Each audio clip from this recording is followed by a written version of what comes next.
Hello guys! Hello Leo! Welcome dito sa aking channel, Kapalaran 888 Leo. Alamin natin Leo kung anong messages, vibration, gabay energy para sa lahat. March 10 hanggang March 16. Okay, weekly tarot reading tayo Leo. Leo, comment down below if you resonated. So, napansin ko lang, baka yun din yung lumabas na reading sa'yo, but hindi natin alam. Leo, for this week, mostly relationship, family life, yung lumalabas na reading. So, I hope na makaresonate ka. So, dito sa'yo, 45 it's 9, 27 is 7, 8, 9, 99. Nakikita ko sa'yo dito, na posibleng ikaw yan, or other person. Okay? Nakikita ko pwedeng may nag-o-offer sa'yo, Leo, ng love life, ng kasal, pero you're walking away from that offer. So, comment down below, paki-comment sa comment section kasi pwedeng ikaw ay nahihirapan ka na tanggapin ito, or pwedeng ikaw may gusto ka sa isang tao and siguro na-denied ka, or pwedeng na-reject yung offer of love mo or anything na ino-offer mo sa tao. Okay, comment down below if you resonated, Leo. Or pwede ikaw yung na-reject, or ikaw yung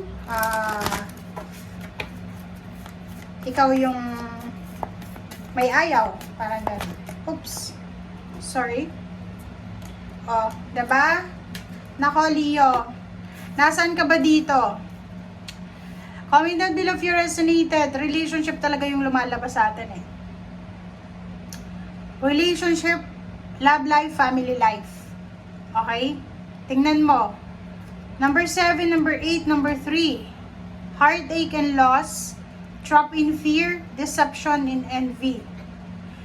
Makikita mo dito, posibleng ikaw yung rejected, or ikaw yung nag-walk away. Ikaw yung nag-reject sa isang tao. Posible na in a relationship ka, pero merong deception. Pwedeng sinasabi ng baraha sa'yo dito na in a relationship ka pero hindi ka na masaya. Parang ganon. Paki-comment sa comment section if you resonated. Kasi napakaano nito eh. Napakalaki ng energy nito. Etong heartache and loss na to is number 3. Sinasabi ng baraha sa'yo dito na hindi masyadong balanse yung iyong emotion. Kasi pwedeng maraming nawala sa'yo or natatakot lang mawalan. Okay? Mag-iingat ka, Leo, sa relationship. Mag-iingat ka kasi posibleng maraming tao na gusto kang lokohin, gusto kang scam, or lalo na sa emotional. Nakikita natin maraming mga tao dito na tinitake advantage yung pagkatao mo, yung pagiging generous mo, pagiging mapagmahal. So, mag-iingat ka.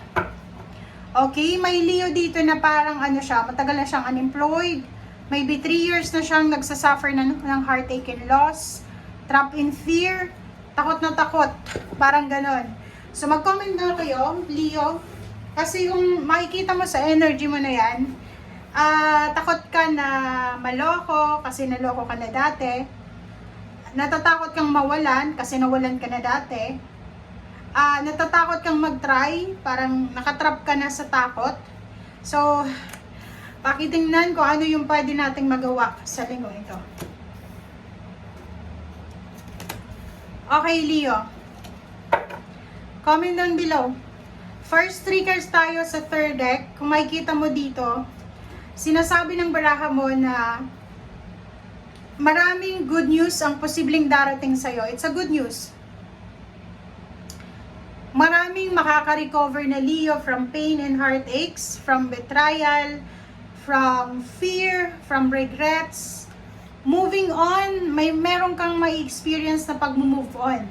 Maraming matatapos sa buhay mo. Maraming good news, maraming parating na clarity. Kailangan mo lang maging mapasensya. Kailangan mo lang maghintay. Ang problema dito sa temperance na to is siguro 3 years ka nang unemployed. 'Di ba? Kakahintay. Sobra-sobra na yung pasensya mo. Kaya understandable dito kung masyadong takot ka na. But yun na nga, sinasabi ng baraha sa'yo, huwag kang mawala ng pag-asa. Leo, huwag kang mawawala ng pag-asa kung ano itong hinihintay mo. Yakapin mo ito. Embrace it. Diba? So kahit sabihin natin na imposible, maniwala ka, have faith, pray to God na sana ibigay na sa'yo yung hinihintay mo na yan. Kung ano mang clarity na yan. Diba? So kung makikita mo sa ilalim, ibibigay talaga sa'yo ng Panginoon. Tingnan mo, Kita mo na? 8 of Cups, 2, walking away. Nakikita natin yung pag-move on ng isang Leo. Moving on from stagnation, from heartache and loss, from trap in fear, from deception, from jealousy. Lahat yan makaka-move on ka. Nandito yung 6 of Rods, sinasabi na posibleng may travel kang gagawin. It's either relocation because of job, relocation because of love life, offer, international offer, local offer na career. And 2 of Swords, yun na naman. Dumating na naman tayo sa 2 of Swords. So, natatakot ka na naman. Pwedeng makaramdam ka ng takot, ng pag-aalala, ng pagkabalisa. Hindi mo alam kung tatanggapin mo yung offer na to.